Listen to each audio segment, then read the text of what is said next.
There's no inherent conflict between human beings. People have to be taught to dislike each other. What we typically refer to as conflict is often differing methods to a similar goal.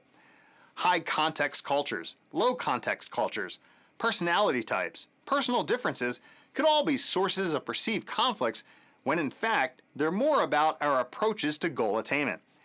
We want similar things, but not all the same things. We don't all want the same things. There's more than one car company.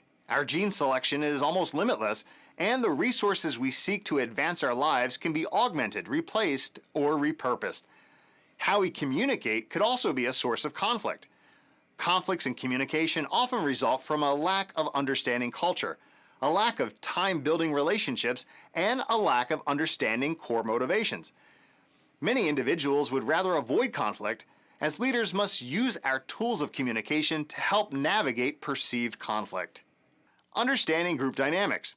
Bruce Tuckman in 1965 said that these norming, forming, storming, and performing phases are all necessary and inevitable in order for the team to grow, face up to challenges, tackle problems, find solutions, plan work, and deliver results. As a leader, it's important to use the tool of communication to navigate individuals and groups through conflict to results. Forming the team meets and learns about the opportunities and challenges, and then agrees on goals and begins to tackle the tasks. Team members tend to behave quite independently. They may be motivated, but are usually relatively uninformed of the issues and objectives of the team. Team members are usually on their best behavior, but very focused on themselves. Mature team members begin to model appropriate behavior even at this early phase. The meeting environment also plays an important role to model the initial behaviors of each individual. The major task functions also concern orientation. Members attempt to become oriented to the tasks as well as one another. Discussion centers around defining the scope of the task, how to approach it, and similar concerns. Storming. In this stage, participants form opinions about the character and integrity of the other participants and feel compelled to voice these opinions if they find someone shirking responsibility or attempting to dominate. Sometimes participants question the actions or the decisions of the leader as the expedition grows harder. Disagreements and personality clashes must be resolved before the team can progress out of this stage. So, some teams may never emerge from storming, or may re-enter that phase if new challenges or disputes arise.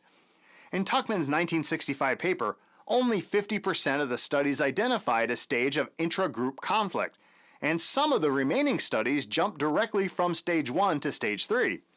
Some groups may avoid the phase altogether, but for those who don't, the duration, intensity, and destructiveness of the storms can be varied.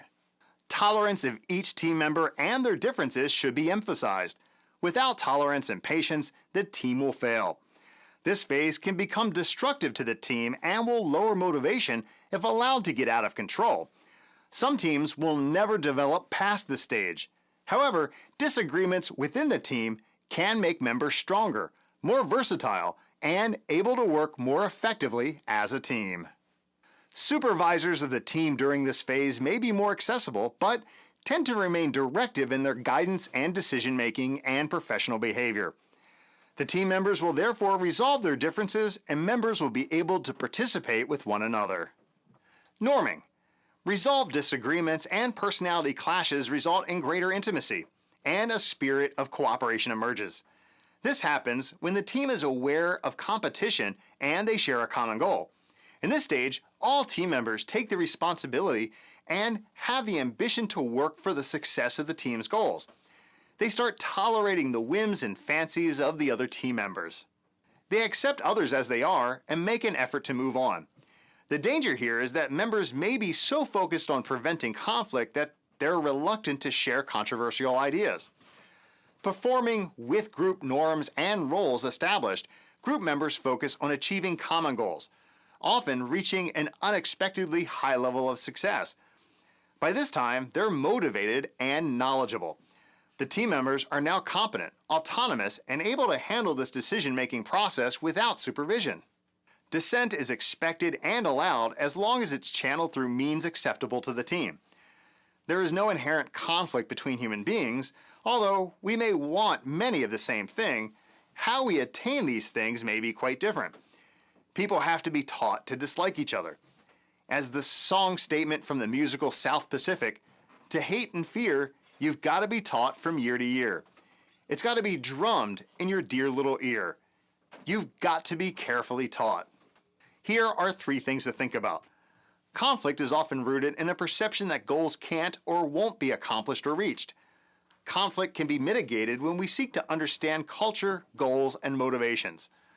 All human beings are looking for safety, significance, and belonging. And here are 3 things to do.